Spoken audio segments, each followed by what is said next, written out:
नमस्कार, आप देख रहे हैं 4 PM। मैं हूं आपके साथ सिमरन। पिछले कुछ वक्त से कर्नाटक में कांग्रेस की सिद्धारमैया सरकार पर विपक्ष लगातार हमलावर है और घोटाले को लेकर के कई तरह के आरोप भी लगा रहा है। हालांकि सरकार की ओर से इन आरोपों पर लगातार पलटवार किया जा रहा है। साथ ही सरकार लगातार विपक्ष को ही जिम्मेदार ठहरा रहा है। इस बीच अब एक बार फिर सीएम सिद्धारमैया ने विपक्ष पर पलटवार किया है और आलोचकों को करारा जवाब दिया है। कर्नाटक विधानमंडल के दोनों सदनों में सरकारी निगम में कथित वित्तीय अनियमितताओं को लेकर विपक्षी दलों द्वारा राज्य सरकार पर निशाना साधने और मैसूर शहरी विकास प्राधिकरण घोटाले का मुद्दा उठाने की उनकी योजना के बीच मुख्यमंत्री सिद्धारमैया ने कहा कि राजनीतिक रूप से दुर्भावनापूर्ण आलोचनाओं का डर से चुप होकर बैठ जाना उनका स्वभाव नहीं है। सीएम सिद्धारमैया ने कहा कि उनके पास विपक्ष के हर शब्द का जवाब है। उन्होंने भारतीय जनता पार्टी और जनता दल सेक्युलर पर मीडिया के सामने झूठ बोलकर हिट एंड रन रणनीति अपनाने का आरोप लगाया और कहा कि सदन में इसकी अनुमति नहीं दी जाएगी। मुख्यमंत्री सिद्धारमैया ने आगे सोशल मीडिया पर एक पोस्ट शेयर कर कहा कि विपक्षी दलों के आरोप कितने सच हैं, कितने झूठ, हम इसे इस सदन में प्रकाश में लाएंगे। राजनीतिक रूप से दुर्भावनापूर्ण आलोचना के डर से चुप होकर बैठ जाना मेरे स्वभाव में नहीं है। मुख्यमंत्री ने कहा कि भाजपा और जदस नेताओं, सुनो, मेरे पास आपके हर शब्द का जवाब है। ये अब तक मीडिया के सामने झूठ बोलने, कहीं दूर खड़े होने और हवा में गोली चलाने जैसा नहीं है। ये सदन है, आपके हिट एंड रन के लिए यहाँ कोई जगह नहीं है। कर्नाटक महर्षि वाल्मीकि अनुसूचित जनजाति विकास निगम लिमिटेड से जुड़ा वैध धन अंतरण का मुद्दा जो तब सामने आया जब उनके लेखा अधीक्षक चंद्रशेखर पी ने 26 मई को आत्महत्या कर ली और अपने पीछे एक सुसाइड नोट छोड़ दिए गए। सुसाइड नोट में यह आरोप लगाया गया कि निगम से संबंधित 187 करोड़ रुपए का अनधिकृत रूप से अंतरण उनके बैंक खाते से किया गया है और इसमें से 88.62 करोड़ रुपए को अवैध रूप से विभिन्न खातों में अंतरित किया गया, जो कि कथित तौर पर जानी मानी आईटी कंपनियों और हैदराबाद स्थित एक सहकारी बैंक समेत अन्य से संबंधित है। अनुसूचित जनजाति कल्याण मंत्री बी नागेंद्र ने अपने खिलाफ आरोपों के बाद 6 जून को इस्तीफा दे दिया था। वो फिलहाल प्रवर्तन निदेशालय की हिरासत में है। मैसूर शहरी विकास प्राधिकरण मामला प्राधिकरण द्वारा भूमि खोने वालों को भूखंडों को फर्जी आवंटन से जुड़ा है, जिसमें सिद्धारमैया की पत्नी पार्वती को दिए गए भूखंड शामिल हैं।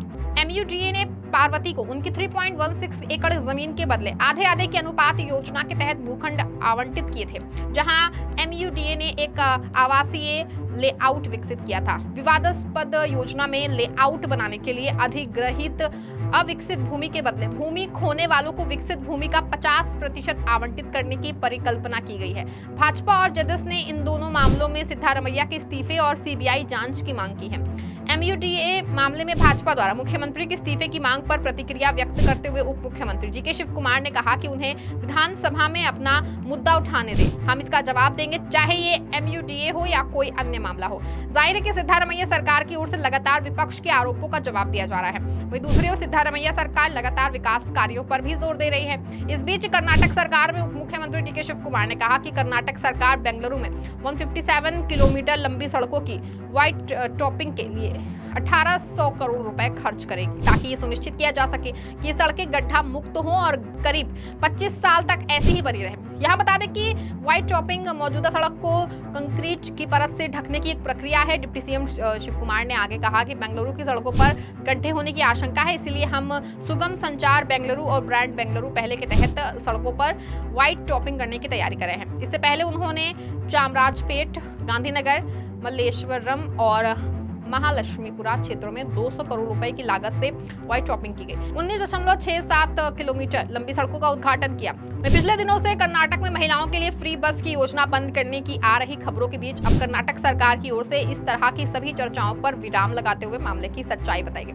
कर्नाटक की सिद्धारमैया सरकार में परिवहन मंत्री रामलिंगा रेड्डी ने कहा कि उन्हें अभी तक बस किराया बढ़ाने का कोई प्रस्ताव नहीं मिला है। उन्होंने इस बात पर सख्त ऐतराज किया कि शक्ति योजना के कारण निगम को घोटाला हुआ। उन्होंने इंजन की कीमतों में बढ़ोतरी को इसका कारण बताया। परिवहन मंत्री रामलिंगा रेड्डी ने कहा कि शक्ति योजना से घाटा नहीं हुआ है, बल्कि इससे कर्नाटक राज्य सड़क परिवहन निगम में सालाना 20 लाख अधिक यात्री जुड़े हैं। किराया वृद्धि की चर्चा के बारे में उन्होंने कहा कि मेरे सामने अभी तक कोई प्रस्ताव नहीं है और कुछ भी स्वीकृत नहीं हुआ है।